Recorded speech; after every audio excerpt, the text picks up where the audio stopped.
বিহুগীতত গায় এনেকে বোলে কলিজা ৰৈ তেজেৰে মোৰে কোমল বুকুতে লিখি ললো তোমাৰ নাম তুমি কোৱাৰ কাৰণে কোনে কাৰ নাম লিখিলেতো গম পাইছা আচ্ছা চোৱাচোন কম সিৰিয়াছ একদম কলিজাৰ তেজেৰে বুকুত লিখি লৈছে তোমাৰ নামটো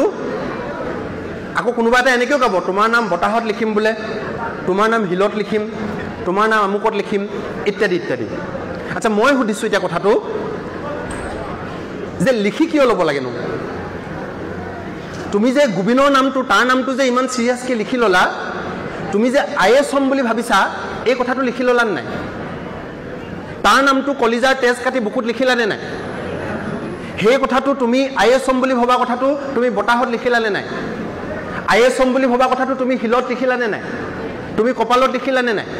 তুমি এয়াত লিখি ললানে নাই আৰু যে কোৱা অকল যে তোমাকেই দেখি থাকো ঘূৰি ঘূৰি ঘূৰি ঘূৰি ঘূৰি ঘূৰি এই আইএছ হোৱা কথাটোক তুমি বাৰে বাৰে দেখি আছানে নাই যদি নাই দেখা যদি তুমি সবতে লিখি লোৱা নাই তোমাৰ সবতে লিখিবলৈ মন যায় then your intensity is low তুমি পেশনেট নহয় তুমি সব সাকসেসফুল মানুহকে সুধি চাবাচোন কিমান নম্বৰ পাইছে ডাজ নট মেটাৰ তুমি সব সাকসেসফুল মানুহক সুধি চাবা তেওঁলোকে কি কি কৰেনো তেওঁলোকে ক'ব মই অকল এই কথাটোকেই দেখি থাকো শচীন তেণ্ডুলকাৰ সোধা কেনেকৈ শচীন তেণ্ডুলকাৰ হ'ল মই অকল ক্ৰিকেট বলটোকে দেখি থাকো ইন্টেন্সিটি ক্ৰিষ্টিয়ানো ৰনাল্ডো সুধিবাচোন কেনেকৈ ফুটবলাৰ হ'ল যে ফুটবলটো মই অকল বুকুতে লৈ থাকো আৰু অনবৰতে মই ফুটবলটোকে দেখি থাকো ইন্টেন্সিটিটো চোৱা আৰু সেইটো ইন্টেন্সিটি যদি তোমাৰ নাই তেতিয়াহ'লে তুমি নিজৰ লক্ষ্যটোত এনেও উপনীত হ'ব নোৱাৰা এইটো হৈছে পেশনটোত মই দুটা কথা ক'লো এটা হৈছে হাউ লং কিমান দীঘলীয়া আৰু দুই নম্বৰ কথাটো হৈছে কিমান ইন্টেন্স কিমান গভীৰ ক্লাছ বয়জ এতিয়া মই কৈ দিব পাৰোঁ এতিয়া ধৰি লৈছোঁ মই কৈ আছোঁ ছাকচেছ হ'বৰ কাৰণে সফল হ'বৰ কাৰণে আজিৰ দিনটোত তোমাৰ কি বস্তু লাগিব তোমাৰ নম্বৰ তোমাৰ আজিৰ দিনটোত স্ক'ৰ এই কথাখিনিতকৈ বেলেগ কথা কিছুমান দৰকাৰ আছে সেই কথাটো মই কৈ আছোঁ কৈ থাকোঁতে মই গম পাই যাওঁ কোন কিমান পেশ্যনেট কাৰ কিমান সফল হ'বৰ কাৰণে কাৰ কিমান লাইফত ছাকচেছ কৰিবৰ কাৰণে জীৱনত আগবাঢ়ি যাবৰ কাৰণে কাৰ কিমান পেশ্যন আছে মই আঙুলি টোৱাই কৈ দিব পাৰোঁ কাৰণ যিকেইটা পেশ্যন আছে সেইকেইটা এনেকৈ শুনিব এইটো কথা আচ্ছা এইটো হ'লে লাগে এইটো হ'লে পাৰে মইতো এইটো হ'ব খুজিছোঁ এইটো মোক লাগিব সেইটো মোক লাগিব সেইটো মোক লাগিব তাৰমানে পেশ্যন ইজ ভিজিবল হয় ইয়াত মই আঙুলি টোৱাই কৈ দিব পাৰোঁ ঢেৰ নম্বৰ পাব পাৰে ঢেৰ কিবা কিবি হ'ব পাৰে বাট সি লাইফত সেই ছাকচেছটো হ'ব নোৱাৰে because he does not possess passion তাৰ পেশ্যনেই নাই ইয়াতো বহুতকেইটা আছোঁ ন তেনেকুৱা ক্লাছ শুনি আছা বেটাহঁত ইট ইজ পেশ্যন তুমি কিমান পেশ্যনেট হয় সেই কথাটোত তুমি যে ছিংগাৰ হ'ম বুলি ভাবিছা তুমি কিমান পেশ্যনেট তুমি কিমান দীঘলীয়া সময়লৈ ইণ্টাৰেষ্টটো ৰাখিব পাৰিবা আৰু কিমান ইণ্টেন্সলি ৰাখিবা ছেকেণ্ড পইণ্ট পাৰ্চিভাৰেঞ্চ কৈছিলোঁ পাৰ্চিভাৰেঞ্চ মানে তুমি যে এফৰ্টটো দিবা তুমি যে চেষ্টাটো কৰিবা কিমান ৰেগুলাৰ বহুত দিন একেবাৰে 5 বছৰ দিন মই ফুটবল ভালেই পাই আছোঁ 5 বছৰ দিন এনেই ভাল পাই থাকিলে নহ'ব তুমি প্ৰত্যেক দিনে এটা ড্ৰিবলিং আজি মই এটা ড্ৰিবলিং শিকিমেই বোলে আজি বোলে মই এটা কাট শিকিমেই আজি বোলে মই এটা কিক শিকিমেই প্ৰত্যেক দিনে এটা কিক শিকিম বুলি তুমি লিখি লৈছানে নাই তুমি যে আইএছ হ'ম বুলি ভাবিছা তোমাৰ হিষ্ট্ৰী ক্লিয়াৰ হ'লনে নাই এতিয়া তুমি হিষ্ট্ৰী লাগিব পলিটি লাগিব আজিৰ দিনটোত তুমি হিষ্ট্ৰী এটা ইউনিট লৈছানে নাই অহা 1 মাহৰ ভিতৰত মই হিষ্ট্ৰী খতম কৰিম নেক্সট 1 মাহত মই পলিটিকেল চায়েন্স খতম কৰিম নেক্সট 1 মাহত এইটো কৰিম বুলি তুমি এই কথাখিনি লিখি ল'লানে নাই আৰু আজিৰ দিনটোত তুমি কি কৰিবা পইণ্ট কৰি ল'লানে নাই সেই কামটোকে তুমি কাইলৈও কৰিবানে নাই পৰহিলৈও কৰিবানে নাই যদি নকৰা তুমি যদি এফৰ্ট কনচিষ্টেণ্টলি নিদিলে তোমাৰ যিমান ইণ্টাৰেষ্ট থাকিলেও তুমি এনেও নোৱাৰা ক্লাছ আনকি যোৱা 2 বছৰত তুমি কেলে ভাল ৰিজাল্ট কৰিলা তাকো যদি পঢ়িয়াই চোৱা তেতিয়া দেখিবা যে টিচাৰ এজন কনচিষ্টেণ্টলি লাগি আছিলে যে আজি এইটো পঢ় আজি এইটো কৰ কনচিষ্টেণ্টলি লাগি আছিলে আৰু সেই কনচিষ্টেণ্ট এফৰ্টটোৰ কাৰণে তোমাৰ হৈছে তাৰমানে মই তোমালোকক কৈছোঁ তুমি কিমান নম্বৰ পালা ডাজ নট মেটাৰ তুমি কিমান চোকা ডাজ নট মেটাৰ তুমি কিমান টেলেণ্টেড ডাজ নট মেটাৰ তোমাৰ কিমান ব্ৰেইন আছে ডাজ নট মেটাৰ তোমাৰ পেশ্যন আৰু পাৰ্চিভাৰেঞ্চ থাকিব নে নাথাকিব সেইটোৰ ওপৰত ডিপেণ্ড কৰিব তুমি ক'লৈ যাবা তোমাৰ যদি ইমানখিনি পেশ্যন আৰু ইমানখিনি পাৰ্চিভাৰেঞ্চ তুমি ইমানখিনিলৈকে গ্ৰ' কৰিবা ইমানখিনিলৈকে যাবা বাকীখিনি নাথাকে ক্লাছ লাষ্ট পইণ্ট কৈ মই এতিয়া সামৰিম লাষ্ট পইণ্টটো মোৰ এতিয়া তুমি হাই ছেকেণ্ডেৰীলৈকে আছিলা ইয়াত হাই ছেকেণ্ডেৰীলৈকে থকাৰ পাছত তোমাক একদম টিচাৰে মনিটৰ কৰি আছিলে গোটেই স্কুলখনে তোমাক মনিটৰ কৰি আছিলে তোমাৰো কাইলৈ তুমি ইয়াৰ পৰা ওলাই যাবা বহুতে ওলাই যাবা হাই ছেকেণ্ডেৰী পাছ কৰি বেলেগত যাবা তোমাক এনেকৈ মনিটৰ কৰিবৰ কাৰণে মানুহ নাথাকিবও পাৰে এনেকৈ চাবৰ কাৰণে মানুহ নাথাকিবও পাৰে তোমাক কাইলৈ সদায় তোমাক মা দেউতাই এনেকৈ চাই নাথাকে টিচাৰেও সদায় চাই নাথাকে তোমাক কাইলৈ এৰি দিব শুনি আছোঁ ইয়ালৈকে এতিয়া সেইটো তাতে সামৰি মই আকৌ বেলেগ এফালৰ পৰা কথাটো কৈ লৈছোঁ যেতিয়া ল'ৰা ছোৱালীকেইটাই ৰিজাল্ট বেয়া কৰে বেয়া কৰিলে মানে সিহঁতৰ কথাবিলাক কেনেকুৱা হয় এই মাষ্টৰ বেয়া স্কুল বেয়া ছিষ্টেম বেয়া কম্পিটিশ্যন এটা হ'ল প্ৰাইজ নাপালে কি বুলি ক'ব জাজ ঠিক নহয় পাৰ্চিয়েলিটি কৰিলে কমিটি বেয়া হ'ল তাৰমানে আমি ফেইলুৱাৰবিলাকৰ কাৰণে সাধাৰণতে ইয়াৰ পিছত তোমালোকে ফেইল হ'ব লাগিবতো বহুতে ফেইলুৱাৰবিলাকৰ কাৰণে সাধাৰণতে আমি আনক জগৰীয়া কৰোঁ আমি ভাবোঁ আন মানুহ বেয়া আৰু মই তাৰ ভিক্টিম আনকি পৰিয়ালটোতো বেয়া হ'লে মানে মাকে কয় এই শাহু এনেকুৱা দন্দুৰী শাহু কাৰণে বেয়া হৈছে তাৰমানে শাহু বেয়া কাৰণে মই ভিক্টিমহে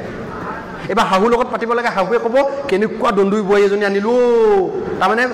বোৱাৰী বেয়া কাৰণে শাহু ভিক্টিমহে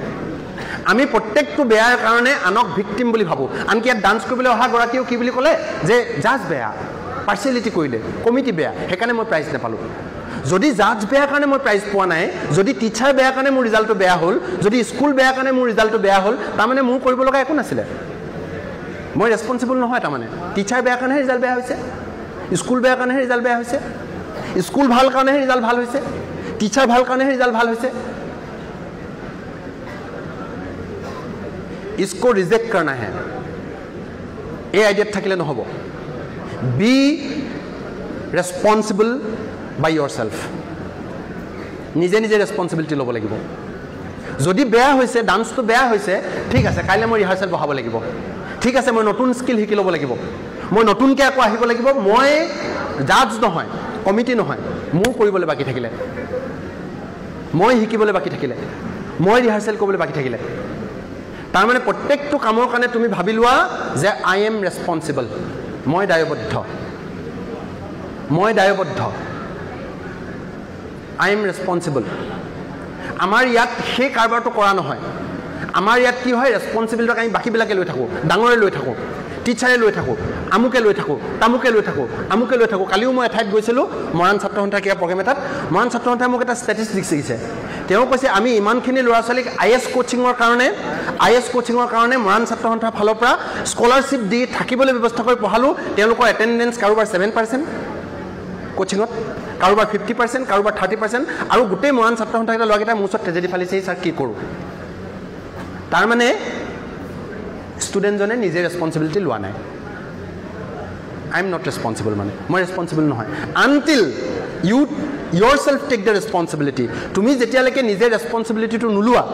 তেতিয়ালৈকে তোমাৰ নিস্তাৰ নাই তোমাৰ মুক্তি নাই তুমি কলৈকো যাব নোৱাৰা আজি ৰিজাল্টৰ পাছত তুমি এটা কথাই ভাবা যে আজিলৈকে মোৰ ৰেসপন্সিবিলিটি লৈ আছিলে শংকৰদেৱ শিক্ষা নিকেতনে ফ্ৰম টুমৰো আই এম ৰেসপন্সিবল মই ৰেসপন্সিবল হয় তুমি যদি তোমাক পঢ়োতেওতো মায়ে চাই থাকিব লগা হৈছিলে ঐ পঢ়িছনে যদি মায়ে নাচাইতো তুমি নপঢ়া তোমাকতো টিচাৰে ক'ব লগা হৈছিলে লিখ টিচাৰে ক'ব লগা হয় আচৰণ নাই মইতো গম পাওঁ ইয়াত প্ৰত্যেক মুহূৰ্ততে টিচাৰে ভিজিলেন্স দিব লগা হয় চাই থাকিব লগা হয় ৱাই কেলে টিচাৰৰ ভিজিলেন্সত যদি তুমি এইটো নম্বৰ পাইছা স্কুলখনৰ কাৰণে বিৰাট ভাল তোমাৰ কাৰণে ভাল নহয় তুমি সেলফ ৰেসপন্সিবিলিটি লোৱা নাই আৰু তুমি যদি সেলফ ৰেসপন্সিবিলিটি লোৱা নাই অকল টিচাৰৰ ভিজিলেন্সত মাক দেউতাকৰ জোৰত যদি এখিনি ৰিজাল্ট কৰিছা tomorrow you will fail guarantee কাইলৈ তুমি ফেইল কৰিবা কাইলৈ লগৰ এটা আহি ক'ব তোক বিৰাট ভাল লাগিছে বৈ দুইটাই ডেটিঙত যাওঁ আমুকত যাওঁ তামুকত যাওঁ তেতিয়া তুমি সেলফ ৰেসপন্সিবিলিটি ল'ব পাৰিব লাগিব ইয়াত তোমাক একদম কাৰা কৰিলে যে ইমান সময়ৰ পৰা ইমান সময়লৈহে তই মোবাইল চাব পাৰিবি চাব নোৱাৰিবি মোবাইলত চালো এইটো চাবি কাইলৈ তোমাৰ হাতত মোবাইল এটা থাকিব বি সেলফ ৰেসপন্সিবল একেটা কথা মই এই সময়ৰ পৰা এই সময়লৈ চাম এইটোহে চাম এইটো নকৰোঁ সেইটো নকৰোঁ এই ৰেসপন্সিবিলিটি ল'ব পাৰিবা নে নোৱাৰিবা যদি নোৱাৰা ইউ উইল ফেইল তুমি ফেইল কৰিবা আৰু সেইকাৰণে মনত সদায় ক'বা মই ল'ৰা ছোৱালীক এইটো ক'বলৈ কওঁ প্ৰাৰ্থনাৰ লগতে এইটো ক'বলৈ কওঁ আই এম ৰেছপনচিবল মোৰ জীৱনত যিমানবিলাক ঘটনা ঘটি আছে চবৰ কাৰণে মই নিজে জগৰীয়া মই নিজে দায়িত্বশীল মই দায়বদ্ধ এবাৰ তুমি এই ৰেছপনচিবিলিটিটো লোৱা তুমি কাইলৈ অকণমান কমজোৰ হ'ব পাৰা বেয়া ৰিজাল্ট কৰিব পাৰা মই তোমাক গেৰেণ্টি দি ক'ম once you take the responsibility you will be able to do miracle তুমি মিৰাকল কৰিব পাৰিবা আৰু তুমি যদি ৰেছপনচিবিলিটিটো নোলোৱা তুমি যদি নিজৰ ৰেছপনচিবিলিটি নিজে নোলোৱা আজি তুমি কি কৰিছিলা does not matter E matter নকৰে টুমৰো ইউ উইল ফল তুমি কাইলৈ ফল ডাউন হ'বা আৰু আমি সকলোৱে সেইটো চাব নোখোজোঁ হৈছে কথাটো মই সামৰিম এতিয়া অকল সাৰাংশটো কৈ দিছোঁ প্ৰথম কথাটো ক'লোঁ মই যে আমি জীৱনটোৰ অৰ্থটো তেতিয়াহে উপলব্ধি কৰিম যেতিয়া আন মানুহে আমাক ৰেলিভেণ্ট বুলি ভাবিব আন মানুহৰ জীৱনত আমাৰ যেতিয়া ভেলু থাকিব আন মানুহে যেতিয়া পাত্তা দিব তেতিয়াহে আমাৰ লাইফ ভেলুৱেবল তেতিয়াহে আমাৰ লাইফ ৱৰ্থ আছে নহ'লে তুমি যিমান ভাল ৰিজাল্ট কৰিলেও এদিন তুমি মৰি থাকিবা তোমাৰ মৰিবলৈ মন যাব তুমি ডিপ্ৰেশ্যনত যাবা কাৰণ কাৰো লগত তোমাৰ সম্পৰ্ক নাই পৃথিৱীখনে তোমাক গুৰুত্বপূৰ্ণ বুলি নাভাবে সেইকাৰণে টেক গ'লছবিলাক এনেকৈ লোৱা যিবিলাক পৃথিৱীখনৰ লগত কানেক্ট কৰি লোৱা মানুহক কানেক্ট কৰি লোৱা জগতখনক কানেক্ট কৰি লোৱা এইটো আছিলে মোৰ প্ৰথম কথা গ'লবিলাক তেনেকৈ ছেট কৰিব লাগে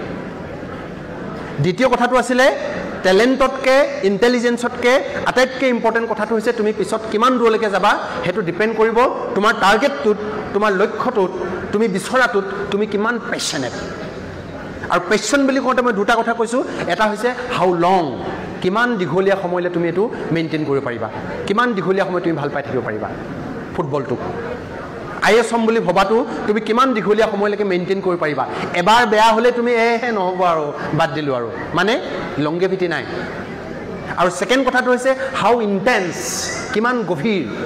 সেইটো নিচিনাকৈ তুমি চবতে নাম লিখি ল'লা নাই তুমি প্ৰত্যেক মুহূৰ্ততে সেই কথাটোকে দেখি আছানে নাই তোমাৰ টেবুলৰ সন্মুখত তোমাৰ বহীত তোমাৰ হাতত S+S লিখিলে নহ'ব হাতত IS বুলি লিখিব লাগিব ডেস্কত এইটো লিখি থ'লে নহ'ব মই স্কুলবিলাকলৈ যেতিয়া যাওঁ না ডেস্কত চাবানে টয়লেটত চাবানে হাতত চাবা চবতে লিখি থৈ দিব মই সুধোঁ যে এই ল'ৰাকেইটা হ'ব কি বিচাৰিছে তাত লিখিছেনে নাই মানে হাউ ইণ্টেন্স ইউ আৰ তুমি কিমান ইণ্টেন্সলি ভাবিছা তুমি যদি ইণ্টেন্সলি নাভাবা তেতিয়াহ'লে তুমি ইউ কেনট এচিভ ডেট তুমি সেইটো এচিভ কৰিব নোৱাৰা এচিভ কৰিব পাৰিলেও তুমি তাৰটো এটা হেইটৰ সীমা নাই তুমি কিমান ওপৰলৈকে যাবা সেইটো ডিপেণ্ড কৰিব হাউ লং হাউ ইণ্টেন্স কিমান দীঘলীয়া আৰু কিমান গভীৰ এইটো আছিলে আৰু শেষৰ কথাটো আছিলে পাৰ্চিভাৰেঞ্চ মানে তুমি কনচিষ্টেণ্টলি এফৰ্ট দিছানে নাই ৰেগুলাৰ হয়নে নহয় তুমি ৰেগুলাৰ সেই কামটো কৰিছানে নাই তুমি ৰেগুলাৰকৈ প্ৰেক্টিছ কৰিছানে নাই IASৰ কাৰণে তুমি আজিৰ পৰা ৰেগুলাৰ সদায় কিবা এটা কৰিছানে নাই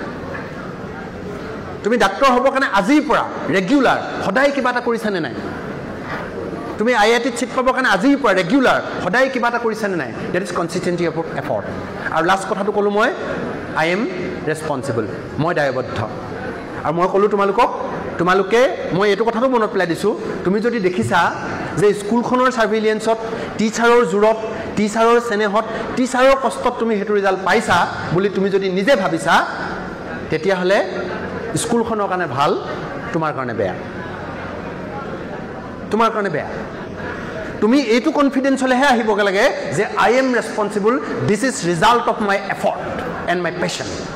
মোৰ পেশ্যনৰ ৰিজাল্ট মোৰ এফৰ্টৰ result and I am responsible মই টিচাৰৰ পৰা আদায় কৰি লৈছোঁ সেইখিনি আদায়হে কৰিছোঁ মই নিজে সুধি ছাৰ এইটো কওক এইটো লাগে মোক এইটো শিকাই দিয়ক যদি মাষ্টৰে আহি শিক ক'ত শুইছ ক'ত কি কৰিছ তাৰ মানে ইফ ইউ কণ্টিনিউ ডেট তুমি যদি সেইটো কণ্টিনিউ কৰা এনেও তোমাৰ ৰাস্তাটো ছুটি